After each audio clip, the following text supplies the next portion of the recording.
Vitajte pri našom dnešnom výklade. Máme pred sebou mimoriadne fascinujúcu a, povedme si úprimne, aj poriadne aktuálnu misiu. Budeme spoločne dekódovať niečo, čo sa dá nazvať digitálnym bojiskom. Zameriame sa na to, ako je naša ľudská psychológia na internete systematicky zameriavaná a vo veľkom využívaná. A keďže my sme tí, ktorí technológiám rozumejú o niečo viac, budúci aj súčasní ITčkári, presne my by sme mali do hĺbky chápať, ako fungujú systémy, ktoré formujú dnešný svet. Takže poďme sa do toho rovno ponoriť. Na začiatok tu máme jednu poriadne drsnú otázku. Kto tu vlastne šéfuje? Keď každodenne scrollujeme TikTokom alebo Instagramom, prezeráme tie nekonečné feedy, je to naozaj naša slobodná a vedomá voľba, alebo sme sa dostali do bodu, kde je naše správanie potichu diktované neviditeľným kódom? A viete, čo je na tom najzaujímavejšie? Že odpoveď ani zďaleka nie je taká príjemná a jednoznačná, ako by sme chceli veriť. Rýchly pohľad na náš dnešný plán. 1. Digitálna identita. 2. Hrozby. 3. Slabiny. 4. Mechanizmy. 5. Dokonalá pasca. A na záver číslo 6. Praktická obrana. Ide o ultimátny návod na digitálne prežitie, tak poďme na to.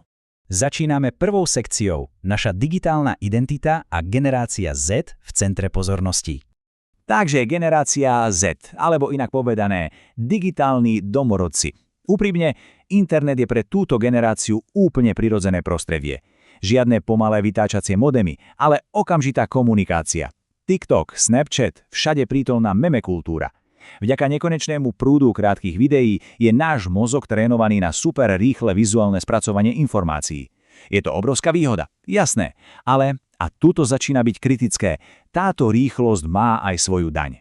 Strašne ľahko totiž sklzávame k impulzívnemu zdieľaniu.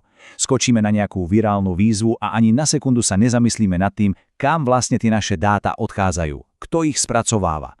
Je to obrovské podceňovanie dlhodobých následkov, pretože ako predsa všetci v IT vieme, čo sa raz nahrá na server, to tam aj zostane. Presúvame sa k druhej sekcii – hrozby. Predstavujeme si prvý pilier nášho modelu. Práve sa dostávame k prvému pilieru našej pomyselnej rovnice, k písmenu H z tzv. HMS modelu. Hrozby. Sú to presne tie vonkajšie cudzé sily, ktoré fungujú úplne mimo našej kontroly a snažia sa dostať dnu. Ale pozor, nemyslím tým len nejakého freelancera v mikine, čo sa vám snaží hrubou silou prelomiť heslo do systému. Dnes hráme úplne inú ligu. Ide o masívny, cielený zber osobných a behaviorálnych údajov. Predstavte si, že nejaký systém presne meria na milisekundy čas, ktorý strávite pozeraním konkrétnej fotky, kým potiahnete prstom ďalej. A na čo je to dobré? Z týchto dát sa presne namodeluje, ako vás zmanipulovať, ako ovplyvniť to, čo si myslíte, alebo vám podstrčiť dezinformácie, ktorým uveríte. Súkromie v podstate neexistuje a z používateľa sa stáva obyčajný produkt na predaj. A popri dátovej ťažbe je tu aj jedna mimoriadne temná a priama hrozba, o ktorej musíme hovoriť. Grooming. Ide o predátorskú manipuláciu, kde si dospelý človek cielene buduje dôveru s maloletým na internete. A účel je jasný – zneužitie. Prečo to tu spomínam? Pretože pre ľudí, ktorí navrhujú a rozumejú technológiám, je absolútne kľúčové uvedomiť si jednu vec. Tie najnebezpečnejšie digitálne hrozby vôbec nepotrebujú hackovať váš kód. Úplne im stačí hacknúť človeka. Spoliehajú sa čisto na psychologické zneužitie a prelomenie ľudskej dôvery. Ideme na tretiu sekciu – slabiny. Pozrieme sa na to, kde vlastne robíme tie najväčšie chyby. V našom modeli sme sa posunuli k písmenu S, čiže k slabinám. Úprimne predstavte si tú absolútne najbezpečnejšiu IT sieť na planéte. Vymakané šifrovanie, viacfaktorová autentifikácia, nepriestrelný firewall. A viete, kedy to celé padne ako domček z kariet? Presne v tom momente, keď si za tú klávesnicu sadne unavený, vynervovaný alebo preťažený používateľ. Sám ľudský mozog je to najväčšou trhlinou v každom digitálnom brnení.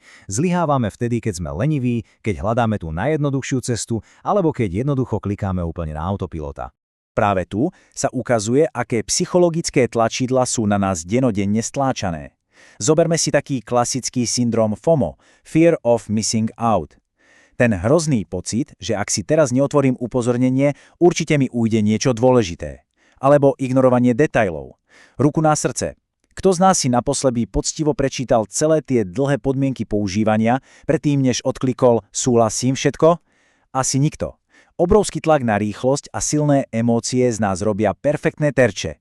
Práve tieto naše vnútorné slabiny nás nútia klikať bez toho, aby sme vôbec zapojili kritické myslenie.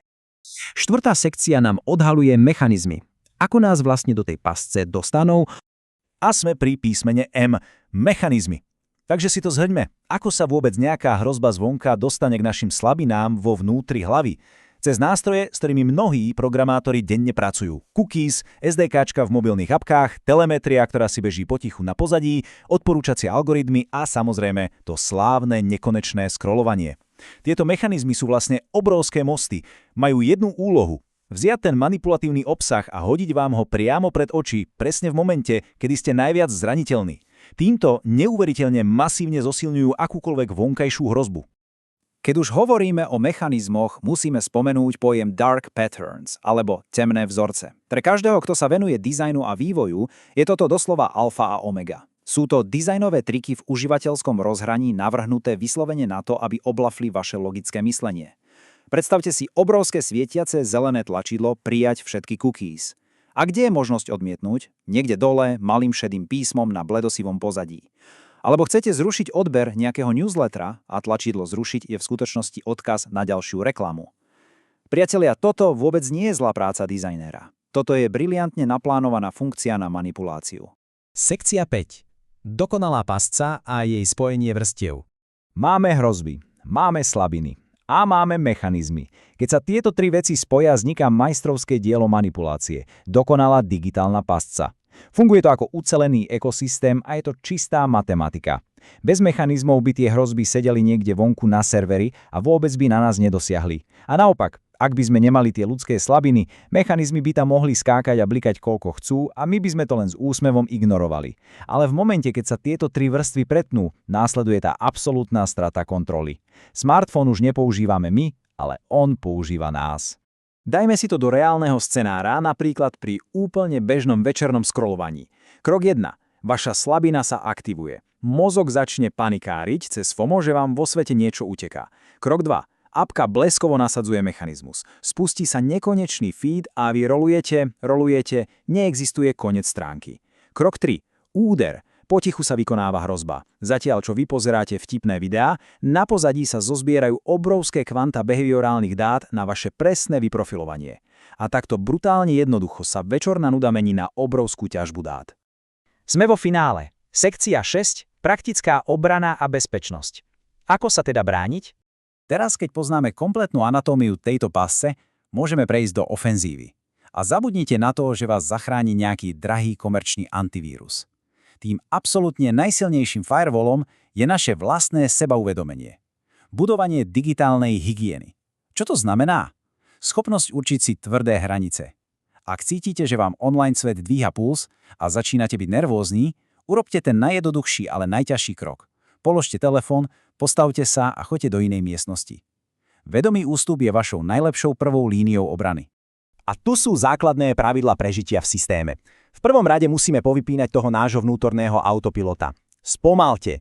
Namiesto toho, aby sme reflexívne stláčali všetko, čo bliká, začnime trénovať naše IT oko na rozpoznávanie tých dark patterns. Vidíte niečo šialené na sieti, z čoho vám v momente vyletel tlak na 200? Pozor. Je obrovská šanca, že ten algoritmus bol nastavený presne tak, aby vás vytočil, lebo nahnevaný človek viac komentuje a viac kliká. Zachovajte si chladnú hlavu. Overte si zdroj a zistite si kontext predtým, než niečo pošlete všetkým svojim známym. Úplne na záver, tu je jedna malá provokatívna výzva priamo pre vás. Keď si dnes večer otvoríte svoju najpoužívanejšiu aplikáciu a váš palec začne ten starý známy tanec po displeji, dokážete sa aspoň na sekundu zastaviť? Dokážete sa pozrieť na tú obrazovku a povedať si, aha, tu je ten mechanizmus v praxi? Skúste nad tým porozmýšľať pri každom ďalšom odomknutí obrazovky, pretože na konci dňa by mali technológie slúžiť nám, nie my im. Ďakujem, že ste si našli čas na dnešný výklad, snaď vám tieto informácie aspoň trochu otvorili oči.